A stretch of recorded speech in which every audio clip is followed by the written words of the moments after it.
Hello everyone, welcome to my channel cancer cure India. आज हम बात करेंगे ब्रेस्ट कैंसर अवेयरनेस के बारे में। अक्टूबर मेरा फेवरेट मंथ है, वो इसलिए क्योंकि इसमें बहुत सारे फेस्टिवल्स आते हैं।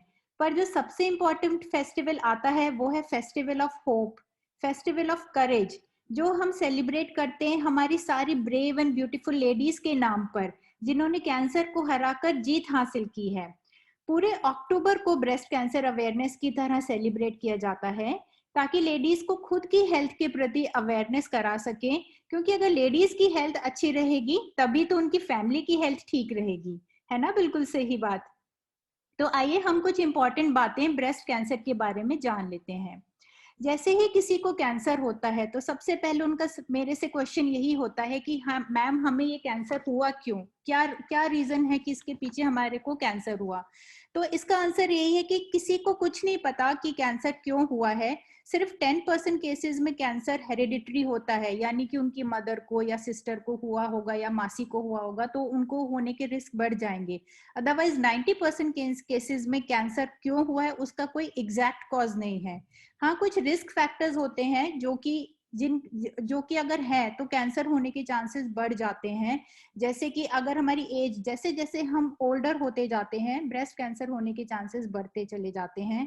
या फिर हमारी मैरिज जो है लेट हुई है और चाइल्ड बर्थ लेट हुई है, ब्रेस्ट फीडिंग नहीं करी है, या फिर हमारा वेट ज्यादा है, डाइट में बहुत ज्यादा फैट है, अल्कोहल वगैरह हम ज्यादा लेते हैं, फिजिकल एक्टिविटी कम करते हैं, या फिर कोई हार्मोन रिप्लेसमेंट पिल्स हमने पहले खाई हो, तो इन केसेस में कैंसर होने के रिस्क बढ़ जाता है। अब बात करते हैं कि अगर किसी को कैंसर हो जाता है तो उसके सिम्टम्स क्या होते हैं, जो सबसे पहले पेशेंट सिम्टम्स लेकर डॉक्टर के पास जा सके। सबसे पहला सिम्टम है उसको एक गिल्टी आती है, लंप जिसको कहते हैं, लंप फील होता है ब्रेस्ट में।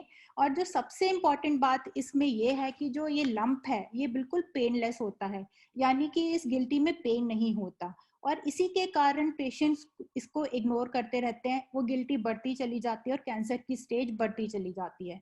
तो बस आपको एक ही बात याद रखनी इस वीडियो में कि अगर आपको कोई गिल्टी फील हो रही है ब्रेस्ट में, चाहे पेन हो ना हो, आपको उसको इग्नोर नहीं करना है, तुरंत डॉक्टर के पास जाके उसका चेकअप करवाना है।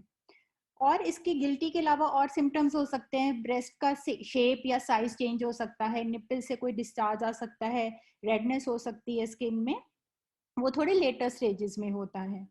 अब अगर कैंसर के इंसिडेंस की बात करें ब्रेस्ट कैंसर की, तो 8 लेडीज में से एक को कभी ना कभी ब्रेस्ट कैंसर हो सकता है।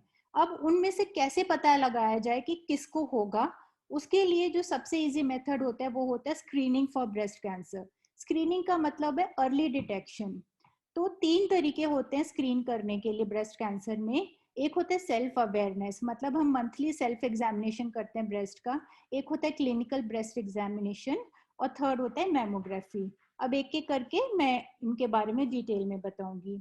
जो ब्रेस्ट सेल्फ एग्जामिनेशन होता है वो सबसे इजीएस्ट मेथड है, जो लेडीज घर पे बैठ के भी कर सकती हैं। उसमें क्या करना है, मंथ में एक बार आपको फिंगर से कोई गिल्टी एग्जामिन करनी है ब्रेस्ट एरिया में और आर्मपिट के एरिया में।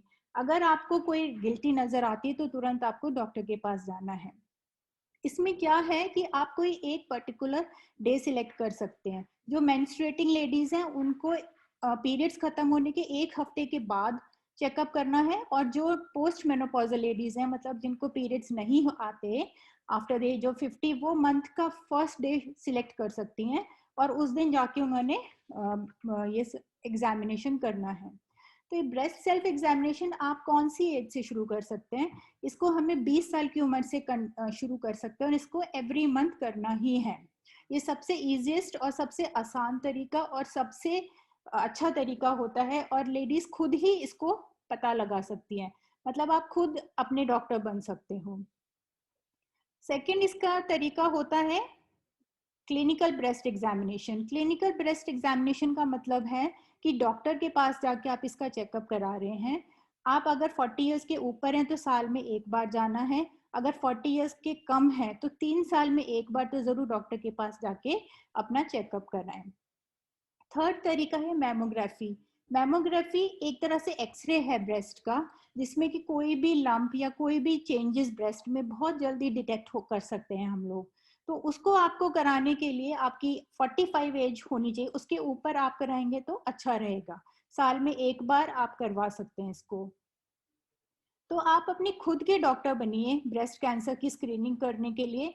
और जो सबसे जरूरी बात मैंने बोली कि अगर कोई पेनलेस लंप है, कोई गिल्टी है जिसमें पेन नहीं है, उसको इग्नोर नहीं करना है बस। तो be a warrior and a winner. Thank you.